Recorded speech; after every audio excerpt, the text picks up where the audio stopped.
Hello friends, welcome back to my channel. তো আজকে আমরা আলোচনা করব সোশ্যালাইজেশন প্রসেস, সামাজিকীকরণের প্রক্রিয়া। এই টপিকটা আলোচনা শুরু করার আগে আমি বলে দিচ্ছি যে আমার এই চ্যানেলে কিন্তু বিভিন্ন টপিকের যে সারসংক্ষেপটা বা নির্যাসটা সেটা নিয়ে আমি আলোচনা করি, বেশি বিস্তারিত আলোচনা করব না। তো সামাজিকীকরণ প্রসেস বা সোশ্যালাইজেশন প্রসেসটা কী হয়, যে একটা শিশুর কীভাবে সামাজিকীকরণ ঘটে সেটা আমরা আলোচনা করব। তো নিরবচ্ছিন্ন প্রক্রিয়া সোশ্যালাইজেশন প্রসেসটা কি? একটা চলমান বা সারা জীবনের প্রক্রিয়া। মূল উদ্দেশ্য কি? একটা শিশুকে তার রীতিনীতি, চিন্তাভাবনা, কৃষ্টি, আদর্শ, মূল্যবোধ, কর্তব্য, দায়িত্ব ইত্যাদি সম্পর্কে সচেতন করে তোলা। ঠিক আছে?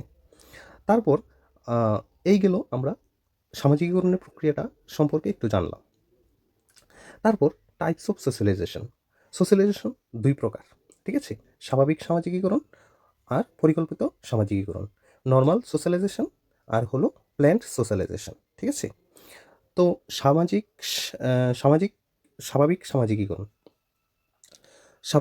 স্বাভাবিক সামাজিকীকরণের মধ্যে রয়েছে স্বতঃস্ফূর্তভাবে খেলার মাধ্যমে পরিবার ও খেলার সাথী সমূহের মধ্যে যে মিথস্ক্রিয়া হয়, ঠিক আছে? মিথস্ক্রিয়া হয় সেটা নিয়ে স্বাভাবিক সামাজিকীকরণ কথা বলি, ঠিক আছে? আর দ্বিতীয় পরিকল্পিত সামাজিকীকরণ, যেখানে বিদ্যালয় বা প্রথাগত প্রতিষ্ঠান, যেখানে আমরা দেখি বিদ্যালয়ে পাঠ্যক্রম ও সহপাঠ্যক্রমিক কার্যক্রমের মাধ্যমে সামাজিকীকরণে সাহায্য করা হয়। এটাই হলো পরিকল্পিত সামাজিকীকরণ। মানে এক কথায় আমরা স্বাভাবিক সামাজিকীকরণে দেখব কি যা স্বতঃস্ফূর্ত খেলার মাধ্যমে পরিবারের বিভিন্ন মানুষ বা পাড়ার মানুষ বা বিভিন্ন খেলার সাথীর সঙ্গে যেভাবে মানে মানুষ মিশে মিথস্ক্রিয়া করে সেটার মাধ্যমে যে রীতিনীতি আচার আচরণ শিখে সেটার নামই হলো স্বাভাবিক সামাজিকীকরণ।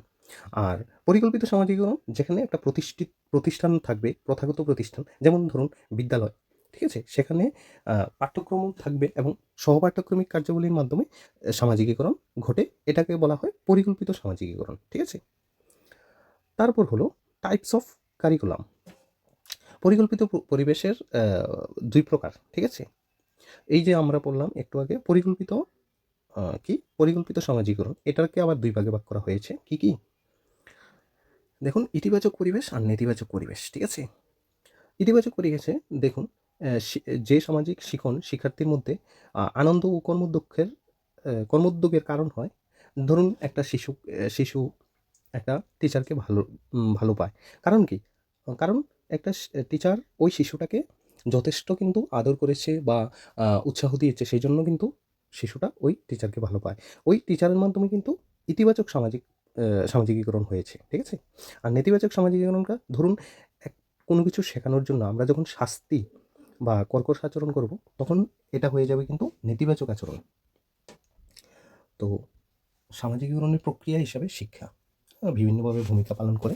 তো কীভাবে পালন করে? বিভিন্ন সংস্থার মাধ্যমে কিন্তু পালন করে। যেমন পরিবার, গণমাধ্যম, সমবয়সী শিশু, বিদ্যালয়। তো সামাজিকীকরণের প্রক্রিয়া হিসেবে এই প্রতিষ্ঠানগুলি কিন্তু সাহায্য করে। ঠিক আছে? তো স্পেশাল ইনফরমেশনে কী দেখব আমরা? সমবয়সী শিশু, আ যাদেরকে অনুকরণ করে একটা শিশু শিখে, যেটার মধ্যে সামাজিক পাঠ্যক্রম রয়েছে, লুক্কায়িত পাঠ্যক্রম রয়েছে। ঠিক আছে? লুক্কায়িত পাঠ্যক্রম যেমন ধরুন একটা ক্লাসের মধ্যে শিক্ষক যখন পড়াচ্ছেন বা কথা বলছেন, তখন কিন্তু শিক্ষার্থী কথা বলবে না। ঠিক আছে? যখনই শিক্ষক ক্লাসে প্রবেশ করবে তখন শিক্ষার্থীরা দাঁড়িয়ে সংবর্ধনা জানাবেন, হ্যাঁ? দিনের যেই টাইমের হয় সেই টাইমের। তো এগুলি কিন্তু আ বলে শেখানো হয় না। এগুলি অটোমেটিক কিন্তু লুক্কায়িত পাঠ্যক্রম হিসাবে মান্য করা হয়। ঠিক আছে? তো ফ্রেন্ডস, এই ছিল সামাজিকীকরণ প্রক্রিয়া একটা সংক্ষিপ্ত আলোচনা। আমরা কি দেখলাম? আমরা দেখলাম সোশ্যালাইজেশন প্রসেসটা কি? টাইপস অফ সোশ্যালাইজেশন, তারপর অ ইতিবাচক পরিবেশ, নেতিবাচক পরিবেশ, কি প্রতিষ্ঠান রয়েছে সেগুলি। তো শেষ পর্যন্ত দেখার জন্য ধন্যবাদ। নমস্কার।